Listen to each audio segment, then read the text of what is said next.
You hear us okay?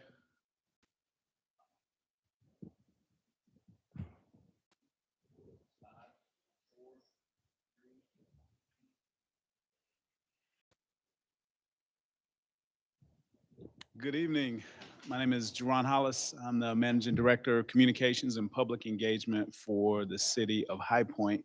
We would like to welcome you to our second and final American Rescue Plan Act community feedback meeting. This meeting is streaming live on YouTube and is going to be available for future viewing on the city YouTube channel.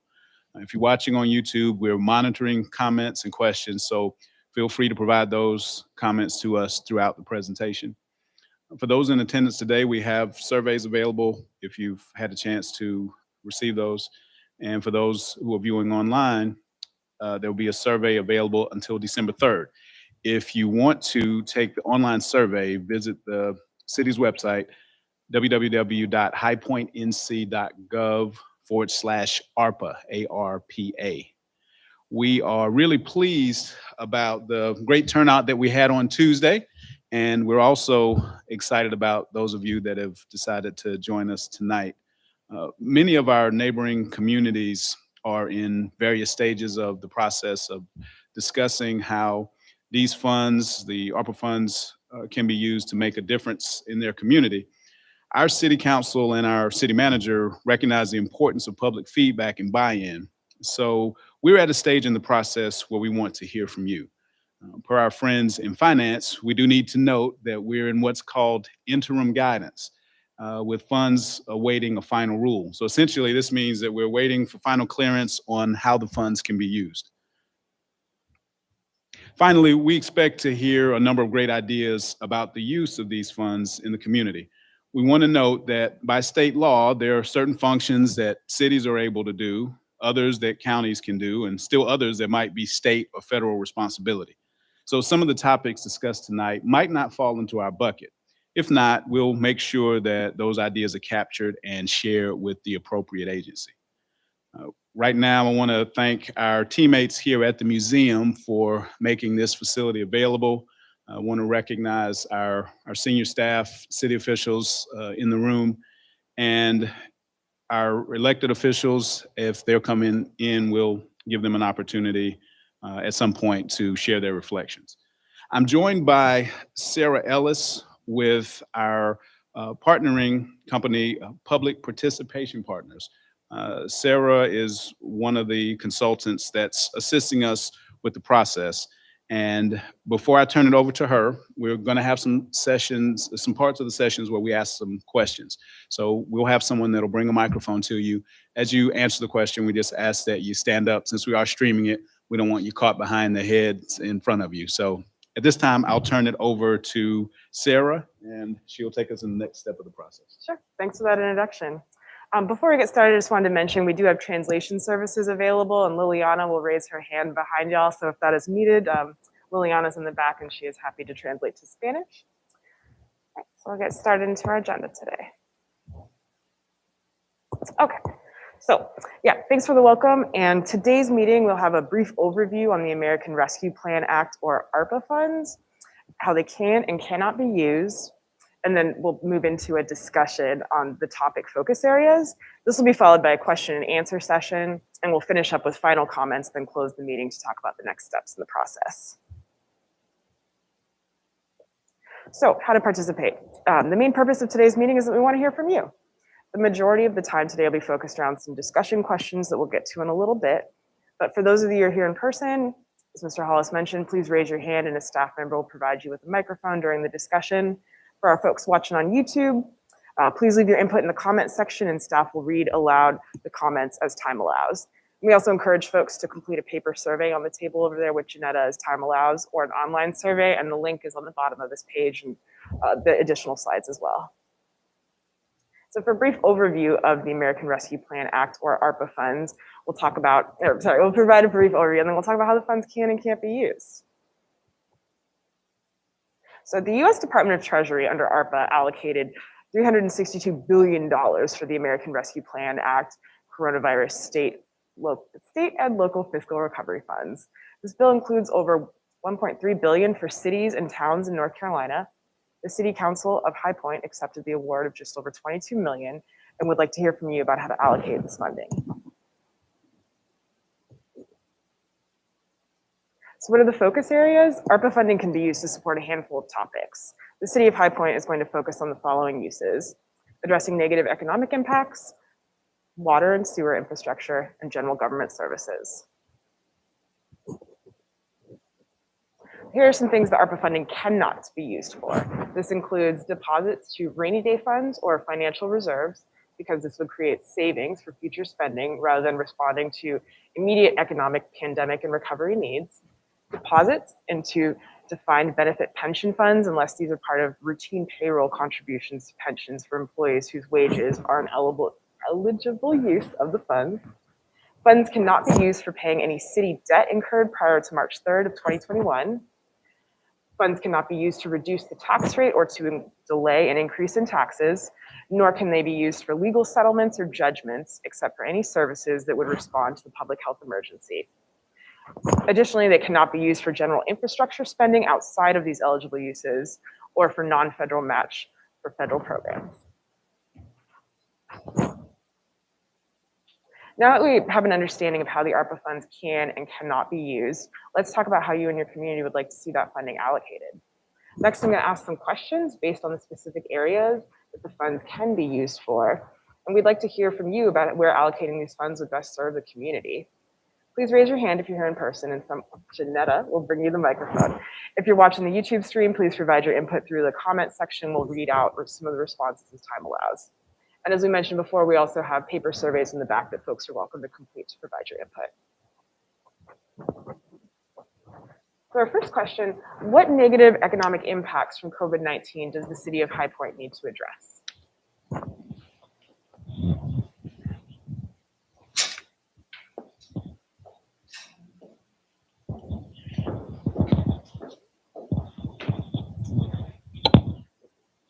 Good evening. I'm Melody Burnett with Visit High Point. I'm speaking on behalf tonight of the tourism industry. And as you know, 2020 was quite a tough year for tourism and hospitality. Visit North Carolina just calculated our impact just here in Guilford County in terms of the monetary direct spending loss in 2020. In a good year in 2019, we had $1.6 billion in visitor expenditures just in Guilford County.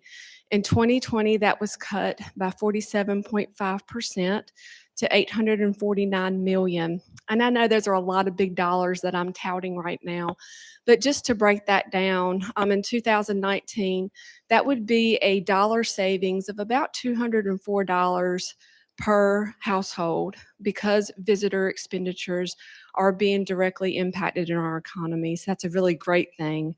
Now, fast forward to 2020, that savings is about $131 per household. And that seems kind of minimal, I'm sure. But then when you multiply that by our population of about 114,000, you know, that calculates to about $25 million. So that's a loss right now within our community. And so when you think about how we're going to make up that loss, the Piedmont area has a lot to make up. And that's just because we are not a natural destination that has state parks and outdoor recreation opportunities that our leisure tourists want to see right now. The business market will not quickly recoup in terms of that corporate travel. So we know that youth and amateur sports is recession proofed and pandemic proof, as that really sustained us during the 2020 year. And when we look at the tactical goals within our tourism master plan, as well as the High Point Parks and Rec plan, that's also a 10-year plan, we see a lot of synergies in terms of youth and amateur sports. So what I propose is maybe that we look at some of our infrastructure in terms of our sports fields at High Point Athletic Complex to see what we can do to bring more sports tourism in, as we know that a lot of our event planners desire to have artificial turf fields. We already have some turf field play over at our Truist Point Stadium. However, in order to be inclusive and have that really big tournament play, we really have to have that supporting infrastructure. We also hear from a lot of our local soccer clubs that they desire that as well. There's a lot of competing destinations in Asheboro, Kernersville, Concord, and other comparable sizes, if not smaller, are already artificial turf field ready. And that's just a disadvantage point for High Point in terms of missing out on some of that direct spending from those sports groups. We also know that, some of our other economic development planners that are looking to recruit talent to our area are ultimately marketing to families. And when you're marketing to families, you have to think about the youth and amateur sports experience as well. So that's what we're proposing. I have about 15 other projects I can propose tonight, but that's the strongest, so I'll just stop there for now.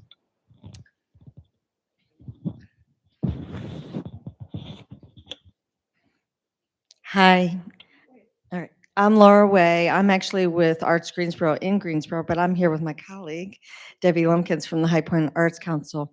Last year, Debbie and I facilitated allocating over $1 million worth of CARES funding to our arts community. And we did this collaboratively, and we looked at all of Guilford County. Debbie can drill down specifically to High Point.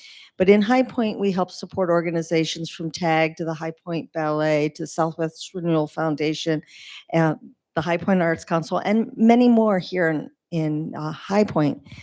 In Guilford County, we did a study at the beginning of the pandemic. What was the economic impact of losing the ability to have live in-person performances and activities, artists being able to have gigs in town, in parks, wherever it was. And at the very beginning, in the mid-July point of 2020, the economic impact was $28 million. That's lost revenue for our community. A third of that could easily be attributed to High Point. At the end of the pandemic, that number was closer to $100 million. We know the arts and the creative sector drive a lot of the outcomes that we want to see in our cities. I know High Point is investing so heavily in being a state-of-the-art, innovative city, and you're doing a great job. But you need creative individuals that help drive those outcomes you want. And the request that Debbie will present to you will involve jumpstarting our creative economy, and that mirrors the request we're asking High Point Arts Council, or I'm sorry, High Point Arts Council and Arts Greensboro will make to Guilford County, and the same one I'm making to the city of Greensboro. We need to jumpstart our creative economy, get artists back to work, get our organizations fully up and running and staffed, and get those creative activities going again in our cities that make people want to come, stay, eat, and have fun in your town. Thank you. Thank you, Laura. Debbie Lumpkins with the High Point Arts Council. And Laura is great on the financial side and giving you the really big numbers, and they're significant numbers, and they're real numbers. But I just want to share with you that when all this happened, if it hadn't have been for the CARES Act funding that we got from Guilford County and from the North Carolina Arts Council, we wouldn't still be here. And during the pandemic, what the High Point Arts Council did is we took a leap of faith and we live streamed 30 events during the pandemic. And it was twofold. It was one, to make sure that artists and technicians were still working because they are citizens. They have mortgages, they have bills to pay, just like the rest of us. And the other, though, was to support and serve the people that were sheltering at home. And that was a leap of faith because we were spending money, but we didn't have access to CARES Act funding in High Point. We could get it from Guilford County. When I say get it, we could write the grant, and we were awarded that. And a lot of that, kudos to Laura for really working one-on-one with Guilford County, but also the North Carolina Arts Council. So we come now July 1, and we have a new budget. So we broke even. We felt great about that during the pandemic because we sustained. But come July 1, it's a new budget. And what's happened is the switch on the lights haven't been flipped back on because the audiences aren't coming back. They're coming back somewhat, but the mask mandate, our attendance numbers from July to August dropped by 66%. And so that's the real impact of the pandemic. Our goal was to go to hybrids and do live stream and do live performances. And lo and behold, that is so much more expensive than just live streaming that technology. And so we had hoped to be able to open this up to people in nursing homes, it's retirement communities, I should say, retirement communities and young parents and things like that, because we got a really big following during the pandemic. So here we are again, we have more funds coming down through the ARP, and we would just like to really be eligible to apply for city funding because we were not eligible last time as an arts organization. Even though we were a nonprofit, we were not eligible, but yet we were serving residents in the community. So that's one thing that we feel very strongly about. And because at the end of all of this, again, you need the gig workers, you need the artists, you need people that have not moved out of this area, going to more supportive communities. We want us to stay as rich as we are. And the only last thing I would say to that, because you might not know this, but Arts Greensboro, High Point, and Winston-Salem Arts Councils are all older than the North Carolina Arts Council. This is a recognized, strong, creative cluster that is recognized in the state. We go to Raleigh, people come to us, right, asking questions. And we just want our city to embrace us at the same level that our county and our state does. And that's all we're asking, is just for an opportunity to be considered in the grant process. Thank you. Thank you. For some of you that just joined us, while we're getting the microphone, we're on our first question, addressing negative economic impacts for the city.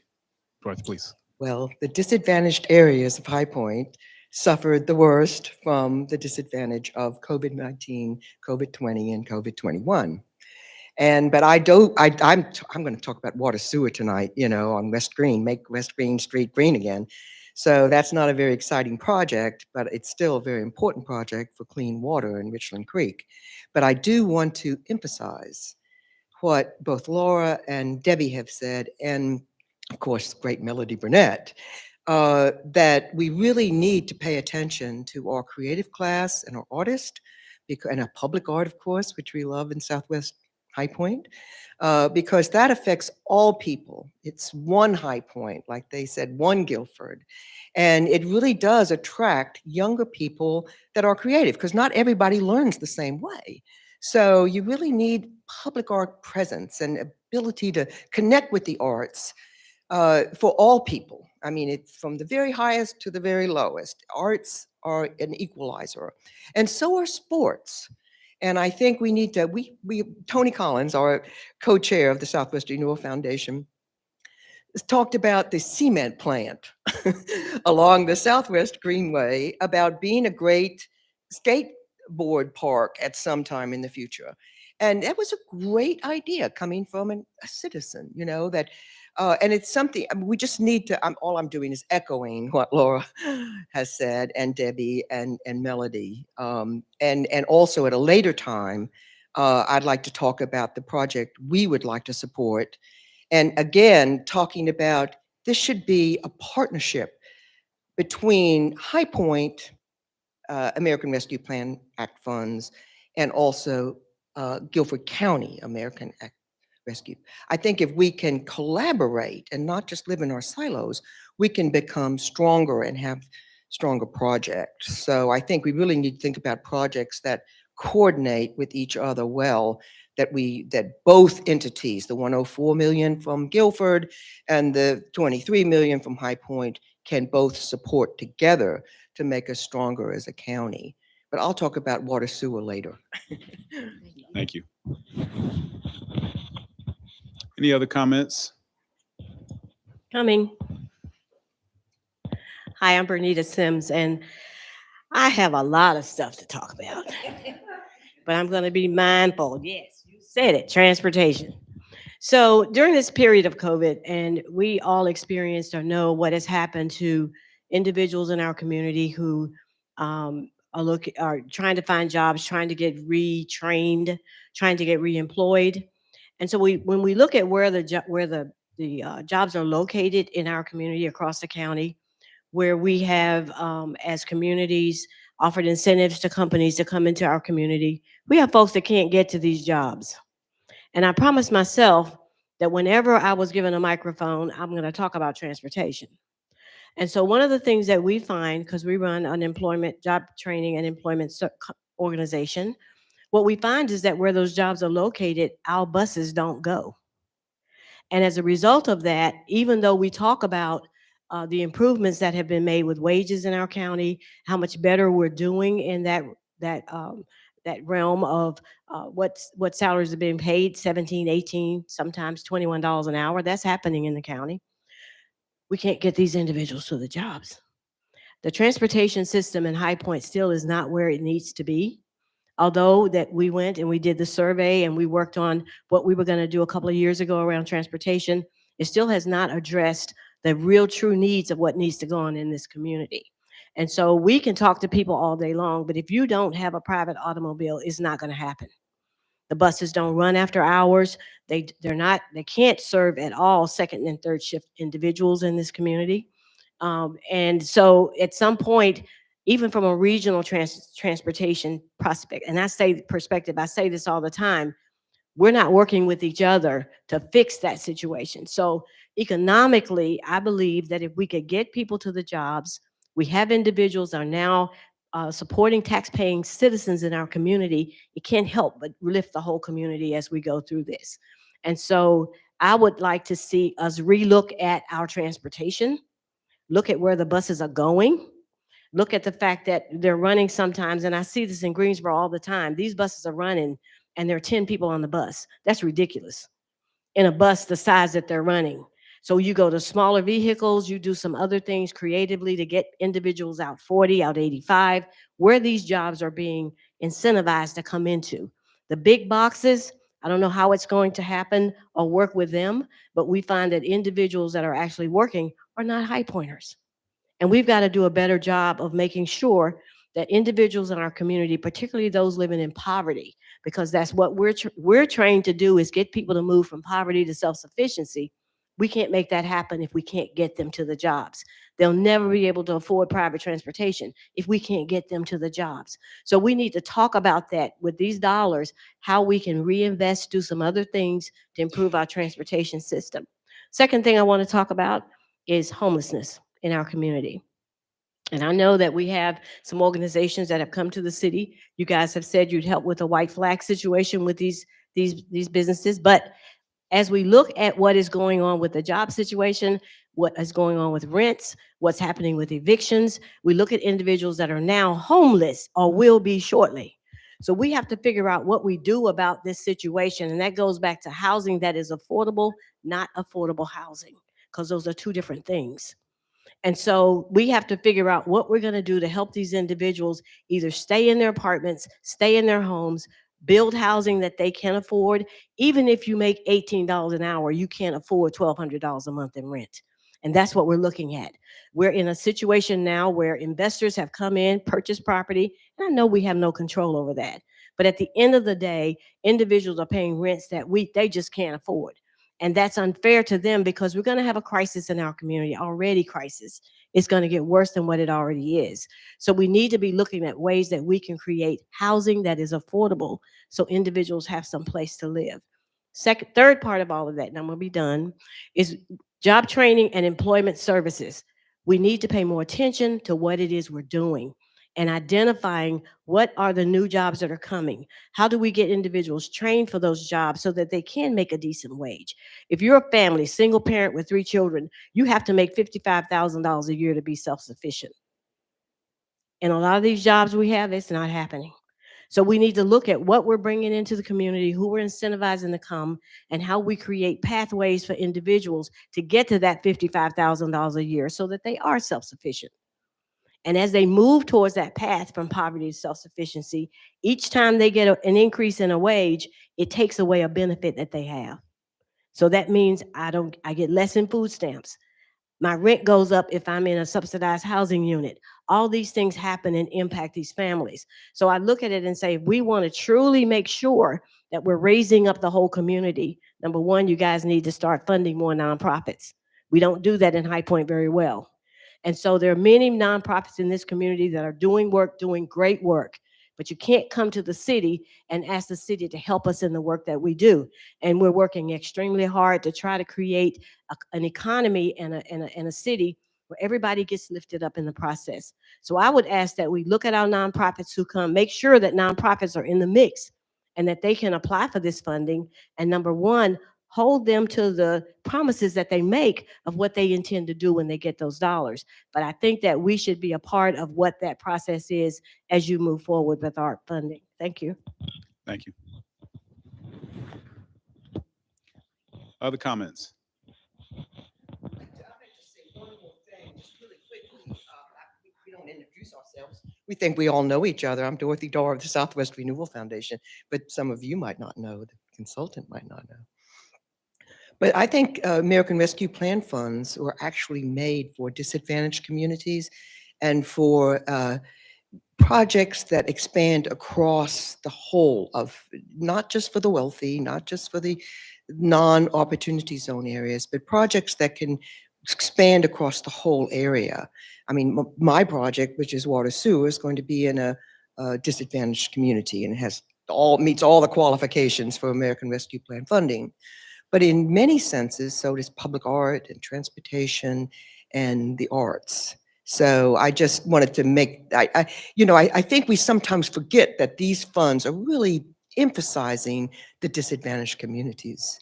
And let's make up those areas that have been neglected for so many years in many different ways, through sports, through arts, through transportation. And I think that overall kind of look at things needs to be included in the decisions that are made by City Council, and hopefully not just by High Point public staff. Hopefully it'll be a more inclusive consensus decision-making process. Thank you. Move on to our next question. I know somebody brought this up earlier. What should the city of High Point focus on regarding water? Oh, sorry, Dorothy.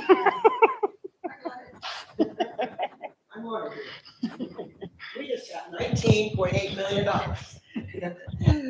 The city of High Point just got $19.8 million for complete streets and the Southwest Greenway, phases 1 through 3. It'd be a 4-mile loop that begins and ends at the mass transit facilities. And we want to make sure that we have golf carts along, or so you can take your golf cart up to the mass transit facilities, ride over to Greensboro. That's going to be a conversation later. But one of our issues in the Southwest Quadrant, which is an opportunity zone, it's in the 4th poorest zip code in the state, in cities of 60,000 or more, and the only zip code in the top 10 in the state that's located in the Piedmont region. We're in a very wealthy region. But we are about clean water as well. And one thing we have a problem with on Richland Creek, which runs throughout Southwest High Point, is that it's impaired. A nice word for saying it's polluted. And it's polluted by fecal contamination. And that can be animal or it can be human.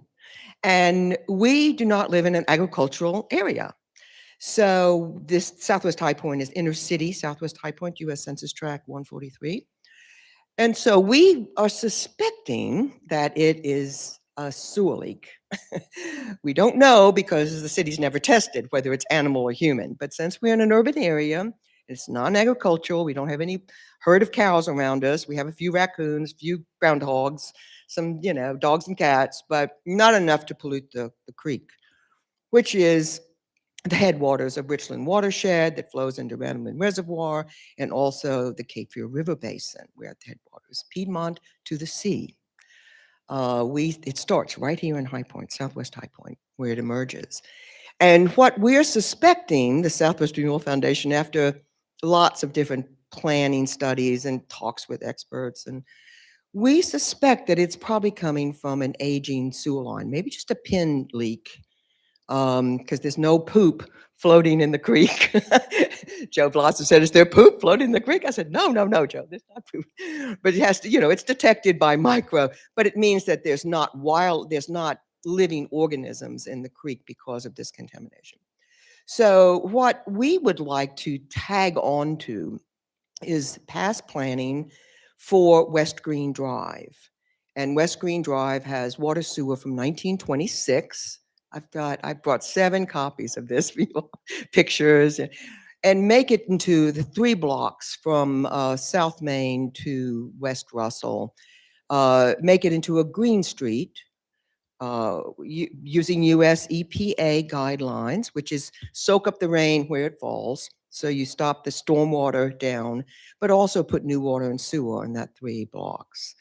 And we've estimated the amount, the cost from the 2021 RAISE grant that was estimated for a complete street along North Elm.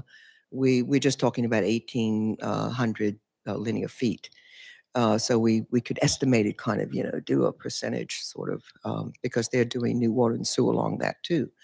So anyway, that is what we're really interested in, and it does fit so many of the guidelines. It's in a disadvantaged community. It prevents flooding. It's stormwater management. It cleans your water. It's aging water and sewer replacement from 1926. It improves air quality. We're in a district that basically does not meet North Carolina standards for air quality. It fosters, green streets foster economic development. You can do all the underground stuff you want, but unless you improve the streetscape, you're not going to attract business to create jobs. It promotes public health. We have in High Point, it causes walkability on green streets. It causes, we're Southwest High Point has the lowest percentage, the lowest life expectancy in Guilford County and the highest percentage of chronic diseases. Chronic diseases like diabetes and heart can be maintained and even prevented from exercise, simple, convenient exercise. And then it also, a green street reduces the heat island effect, which in the summer causes a lot of respiratory problems. And our US Census say we are in Southwest, young families living in poverty and older adults aging in place. I also have here a list of what this fits with previous planning and current planning. I know there's a consortium of business people that have chosen the Southwest as an anchor district and the West Green Corridor as something to be developed. And also the Piedmont Triad Regional Council has chosen the Southwest High Point District for a Build Back Better grant with a regional business consortium. So there's lots of pluses for this. I know it's not real exciting, but I think, as I said to begin, we just got $19.8 million from the federal government, and that is a first for High Point under the US DOT RAISE grant. And Southwest High Point really, our foundation really pushed that. We did the application for the city last year, the first ever, and then we also brought them the North Carolina DOT this year. And so I just think that if we could kind of combine, or if we can collaborate, we'll be stronger. Just like we were talking about with the arts, with sports, and with this kind of greenway network that brings us up to transportation, allows people to get up to the mass transit facilities easily and efficiently. I think if we can combine our efforts, we're going to be stronger. Collaboration brings strength. And so I didn't know what to expect. So I've got 7 copies of my little presentation that I want to give to you, and I'll give them to the county too. So the county will have this, because we were going to do the Greenway, but Greenway has been funded now. So we're really excited just this week. So thank you. Thank you, Dorothy.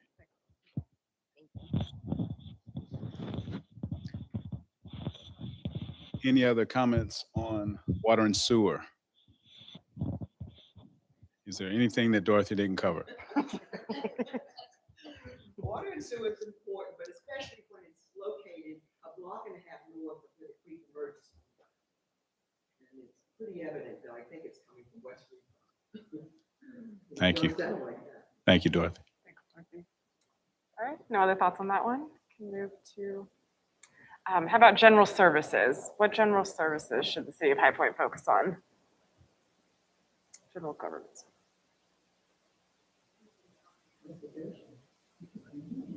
We already covered this.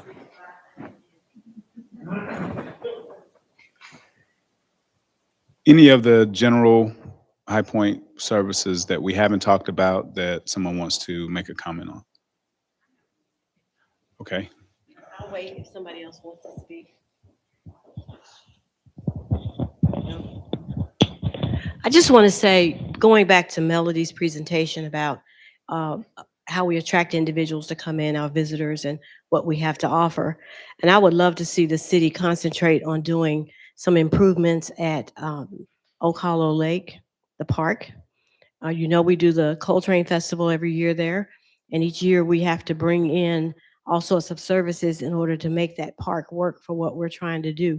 So I'd love to see some type of amphitheater work being done there, some type of staging perhaps that could be done that would allow us, when we bring in the speakers and the lighting and all of that, that the infrastructure for that is already in place. And I know that we're going to talk about how that would affect the watershed there and what happens with water runoff when we start bringing in, you know, asphalt and concrete and all that kind of stuff. But at the end of the day, I do believe that it could be very, very beneficial to the city of High Point if we could make that park be exactly what we're trying to make it be when we do the festival. And I'm sure that it would bring in other individuals, other organizations that would be willing to do musical events and other things there, and really be an attractive way for us to bring individuals into the city. With the Coltrane Festival, the vast majority of the individuals who participate in that festival and who come, the visitors, are not from here. And they're coming from places as far north as New York and New England, far south as Florida. They follow the artists that we actually present. So we're getting lots of out-of-town visitors when that happens. And so I think that improvements in that park would be very economically advantageous to the city of High Point if we could make that happen. And then, of course, if we can just do some things to generate more hotels and motels in our city that are quality places to stay, that would improve a lot of our visitors who come in. We get a lot of people who go other places because we can't offer them that. So I don't know if that's an incentive program to others to have them come in, but I believe that somehow we need to have a way that, since we've got all this great stuff in downtown High Point, people have a place to stay when they come. Thank you.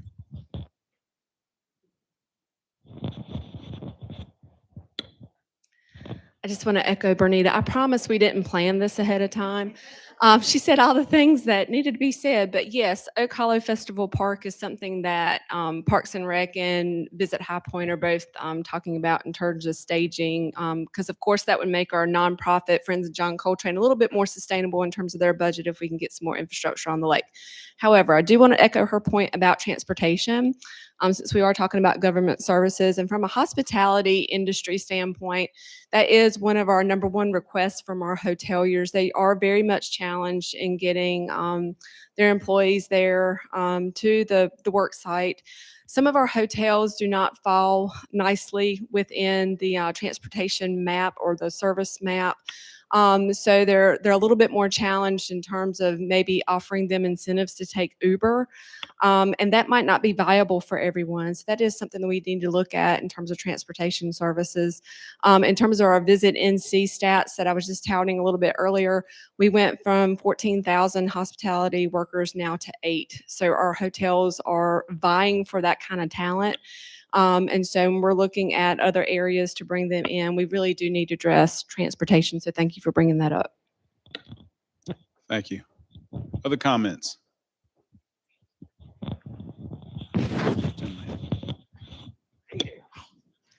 Good evening. Good evening. My name is Robert Sims, and I'm a member of the Citizens Advisory Council here in High Point. And as a member of that council, we liaison between the citizens and city council. Right now, we award $63,000 to various nonprofits in the area. Can we increase that? Maybe to 200,000.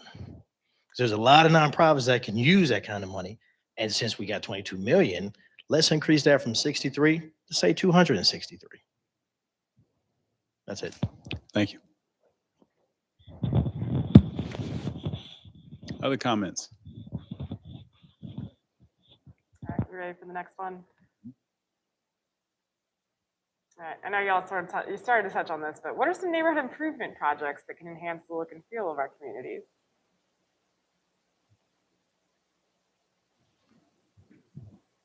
I think the water sewer that we talked about is a neighborhood improvement, because it's clean water that flows throughout neighborhoods. Increase the quality of life, and it will, I think water is going to be more and more important as a city as we go forward into the 21st century.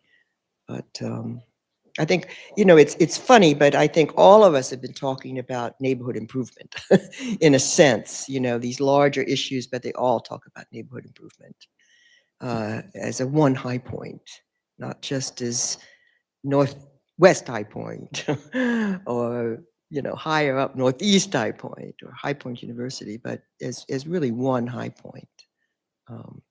We've got a real challenge in front of us that we need to start addressing sooner than later, of poverty and neglect in the core city area, which is our future, really. Suburbs are going to be just too expensive to maintain down the road, I think. It's going to be hard on us unless we have a really strong core of high density, concentrated, prosperous inner city. Thank you, Dorothy. Can we get a microphone there? We want to capture it so everyone can hear it online and May in the not future. wanna do Thank that. you, Mason. We have a lot of trash on our streets. And as we ride through some of our neighborhoods, not so much on some of the major thoroughfares, but in some of our core city communities, lots of trash. I don't know what the answer is. I don't know how we fix that. But we even have the individuals that mow some of these areas. They just cut up the trash. So it even makes more trash than what we had to begin with. So I don't know how we fix that process and what needs to happen. And then also a lot of streets that are still curb and gutter, that we really need to look at how we fix that. There's no curb and gutter on these streets. So they're ribbon paved roads, and particularly one in particular being South Scientific Street. When you ride out that street, I mean, to me, that's dangerous, and it's also very dark on that street. And so I think looking at how we can improve some of those issues in our neighborhoods. We do a lot of work in our downtown areas and those areas where we feel like individuals are going to travel and they see. But some of our neighborhoods are really suffering, even the paving of some of those streets. We have a lot of what I consider to be substandard roads in our neighborhoods, and those need to be addressed. They need to be repaved. We need work done in our community so that people feel like their tax dollars are really being put to work for them in their neighborhoods. So I would say let's address some of these streets and roads, and then let's look at how we improve that whole situation with our trash. And there's quite a bit of it if you ride through certain neighborhoods where people just stop, throw stuff out the car, out the window, and keep it moving. So again, I don't know what the answer is and what we need to do, but I believe that if we look hard enough, there are some best practices out there in other communities where they've experienced the same thing and they've managed to make a difference in how they address that. Thank you. Thank you. Other comments on neighborhood improvement? We have one back here. Hi, Joe Blosser. I mean, there's so much has been spoken of already. But one of the things I think about in our neighborhoods is having strong small businesses within communities that can be anchors to communities, along with parks and government services and all. I mean, we need all of these to create communities. But I've been involved with some groups that have really been trying to think about how do we build stronger small business networks, more opportunities for entrepreneurs with a specific emphasis on women and minority-owned businesses. because we know from the data that investments in minority-owned businesses pay big dividends and they help the entire community.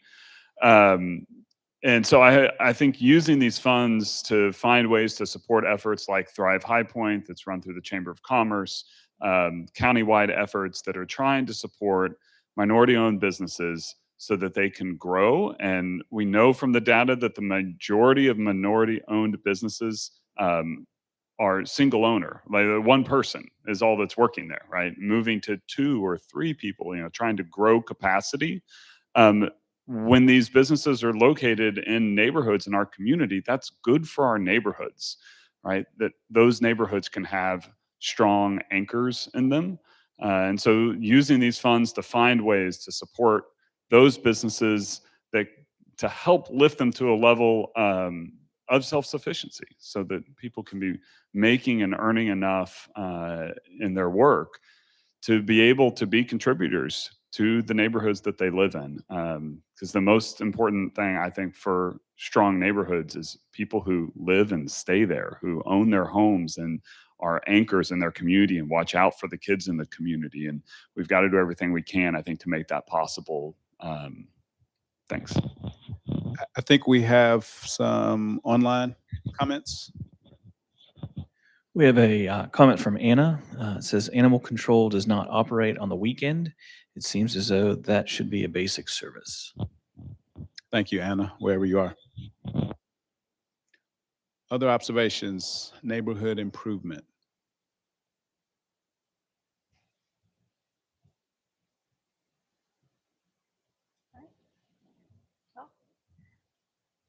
Reached the end of our asking you questions. What questions do you have for us about ARPA funds or about this engagement process?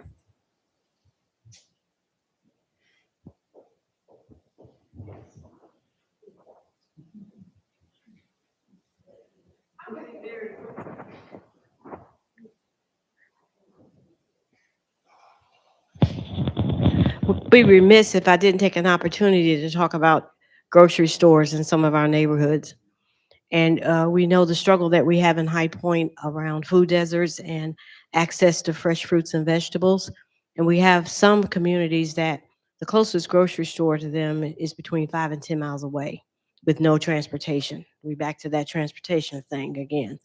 So I don't know if it's possible for this funding to be used to incentivize stores to come into some of our neighborhoods. But when Food Line moved off of MLK, that was a real serious situation for us in that community. And so if there is a way that we can talk about how we bring grocery stores back into the community, how we build communities and people. We talked about the health conditions in Southwest and what is happening with the life expectancy of individuals there. I think a lot of that has to do with people's access to food.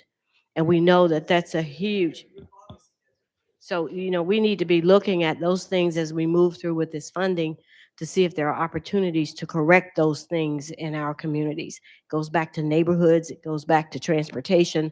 All of that is part of what we need to be looking at in High Point that's going to make us have better and stronger communities. Thank you.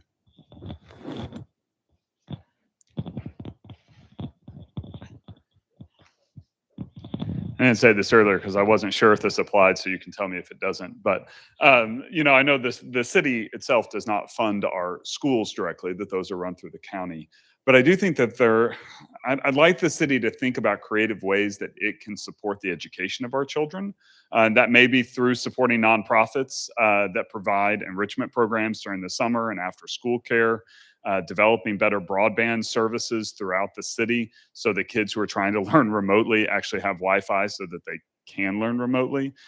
So building out some of that infrastructure that our kids need in order to have safe places to learn. And I think that also connects, again, I don't know specifically if ARP funds can be used to support mental health services with our police force, but I think we put too much on our police. We're expecting them to do too much. And they're not all trained mental health professionals, and yet they often get called for situations that engage mental health.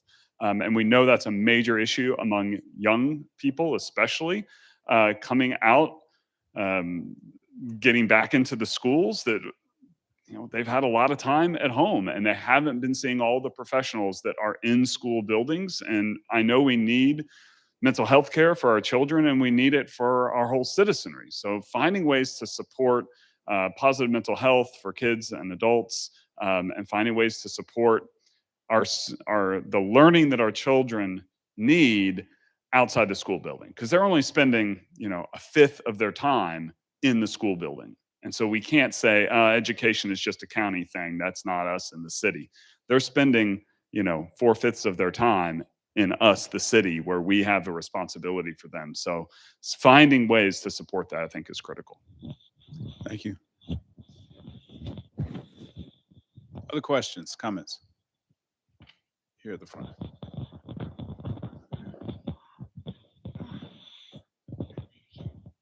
Hey, is there a deadline to use the ARPA funds? And how long do we have to use these funds? There is a deadline. I'll defer to one of our staff that's here to help answer that question. We'll give her a chance to get to him. The funds have to be committed or encumbered by December 31st, 2024, and they have to be fully expended by December 31st, 2026. Thank you, Bobby. Well, let's get a mic, and looks like we have some more comments.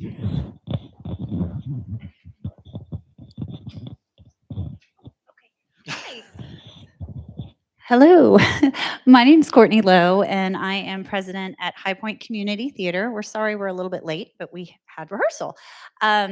So I just wanted to talk a little bit about really how COVID has affected community theater.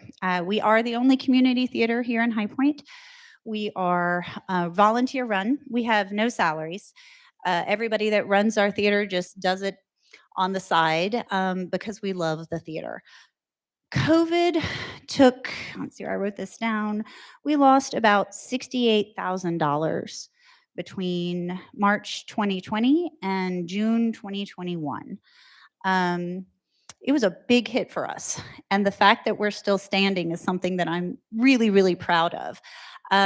We were able to get some assistance through Guilford County Cares. We got $19,000, and North Carolina Cares was kind enough to give us about $8,000. But we're still $40,000 short. We are doing everything we can. We're cutting expenses, but we are adamant about trying to continue to bring theater to the community, because we know that when we brought back Spamalot, which was our first production, people were thrilled to be back in the theater and to be able to participate in live theater again. During COVID, we were able to offer online productions, which I think was very helpful. It didn't quite fit the bill, but it was something to get us through. We also provide activities for children, theater activities for children. When we ran a summer camp, it was very expensive because we had we had all this cleaning that we did, but we did it because we thought it was really important. I'm not sure. I believe that we can continue to operate, but we are definitely having to scale things back. Had to cut one youth production because we just simply didn't have the money. But we're fighters, and we're going to bring it back as best we can. But we are definitely, the arts in High Point could definitely use some assistance, because we not only provide entertainment, but we provide a home for a lot of people. Not just the people that come to see our shows, but the people that participate in our shows, particularly the children and the teenagers who are going through a lot right now. And we have found that when the kids get back in the theater, they have an opportunity to express themselves. They have an opportunity to be loved by the theater family. And they have an opportunity to do something that they can be proud of. And I feel like that is really, really important right now with everything that the kids have gone through. So I missed everybody else's comments, so I don't know if there was anything else that anyone would like me to cover. But I wanted to thank you for this opportunity because I think it's wonderful that the city is taking the time to listen to the community on something like this. Thank you. Yes. Yes. Oh, okay.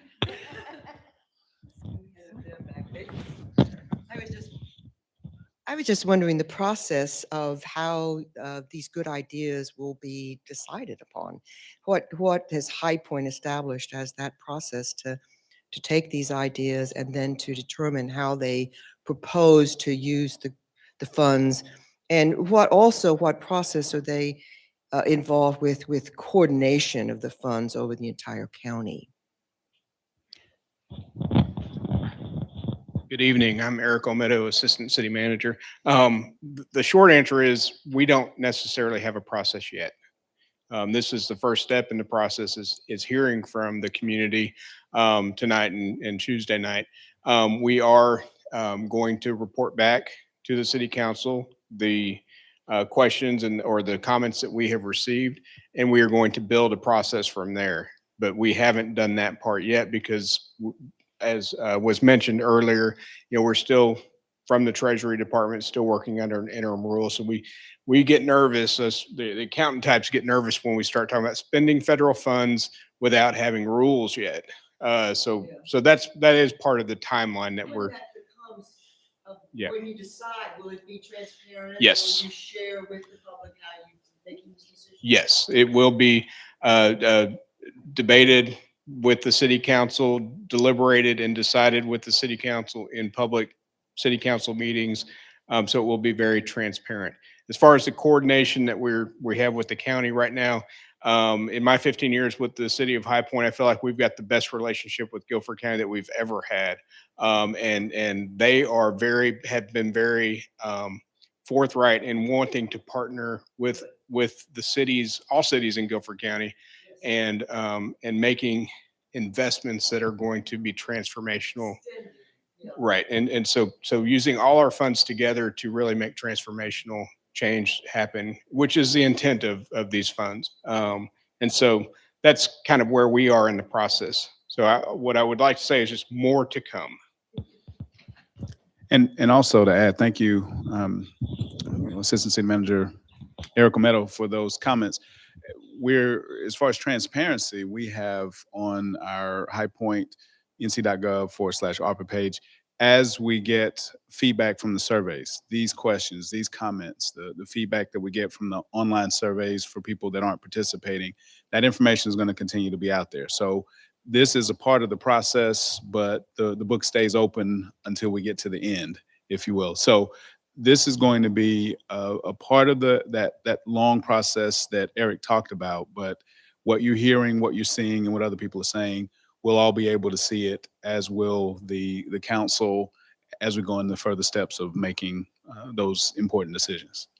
I think we had a couple of other questions or comments on this side. I thought I saw a hand. Thank you. Thank you.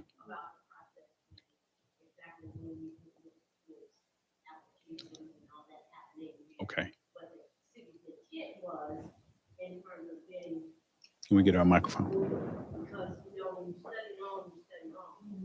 And I believe that, we have other governmental entities that are getting their information out. Greensboro's already through the process. And the county's looking at moving fairly quickly, I believe. So I don't want us to be the last man standing when it comes to this, because the longer we delay this, that's the shorter that period of time is that we have to deploy the funds if entities are funded for this purpose. So when you look at, I'm just speaking strictly from a nonprofit perspective, is that, what we have to do in order to gear up and ramp up if we are fortunate enough to be in that funding stream, would like to be able to make sure we have enough time to do what we have to do, be able to give you all good outcomes and good measurements so that you understand that we did the right thing with the funds that you may bless us with. So I just don't want this to be a long drawn out process and we're not looking at funding until 2024. Ooh, that's scary. So that was just my question that I Thank you. had. So thank you all for being with us and, giving us all this great information. And I don't have my recorder running, but I'm sure I'll be able to get this information from somebody so we know what you all told us you were going to do. We've, thank you. Thank you, Renita. I think we got some other comments. I was just going to say, I think this is a really good point. A number of us are working on countywide efforts. So, I've worked with a group that's already submitted an application to Greensboro.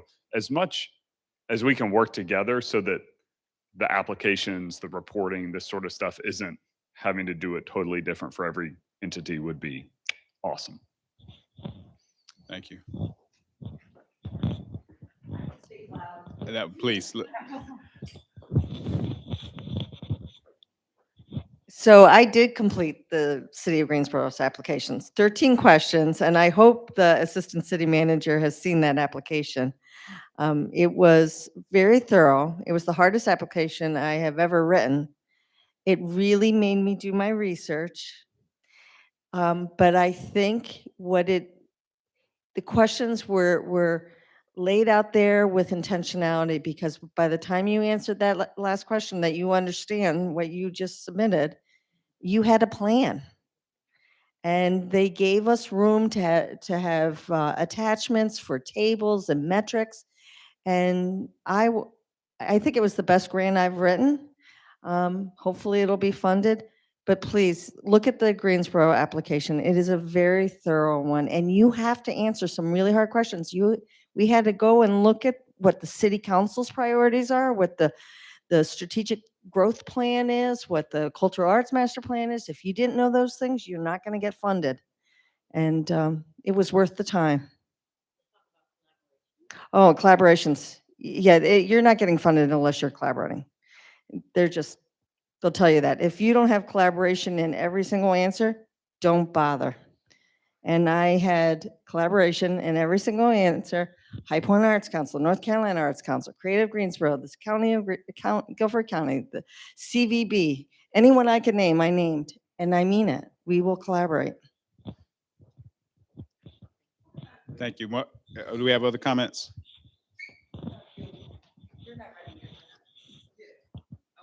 I was just wondering, because you're the consultant, aren't you, for Guilford? What's the kind of backstory there so far for Guilford County? The timeline kind of. Oh gosh, so they are looking to prepare a final report that will go to the Guilford County Commissioners in March of 2022, so that they will be looking at that information and proceeding accordingly. Thank you. I think we had another question in the back. If we can get him a microphone. Thank you, sir. Yeah, I just had a question. Are we looking at the same time frame as Guilford County Commissioners? Yeah, as I said before, we don't necessarily have a time frame laid out right now, but I think that would be what I would expect the time frame to be. Yes. Other questions or comments?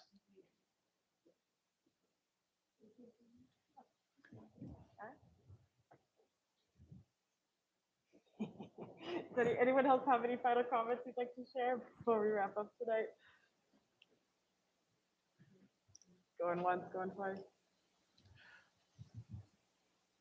All right. Well, please make sure to complete and turn in your comment form today if you are in person. If you didn't get one, they're on the back table and folks are welcome to grab them. There's plenty of pens. If you're watching live, please complete the online survey to make sure that your input is captured.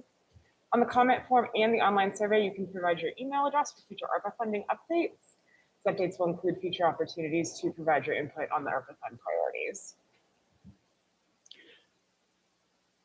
On behalf of the city council, our city manager and senior staff, we want to thank each of you for coming out and being a part of the process.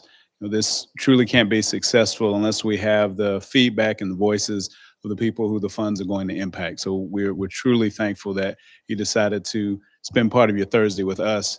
I also want to thank the High Point Museum for allowing us to use this facility. And I want to thank Brandon Cook and our communications and public engagement staff for the work that they've done behind the scenes so that this can broadcast and we can see it. We also have what we see here, we're doing the live broadcast, but we find that more people engage with this video. Maybe they'll watch it tomorrow or a day after. So tell your friends that you were here. We'll continue to push out the link, and stay tuned so we can give you more information about next steps in the process. Have a good evening, and we're so thankful also to our friends at P3 for helping us move through this process as well. Have a good evening. Thanks, everyone.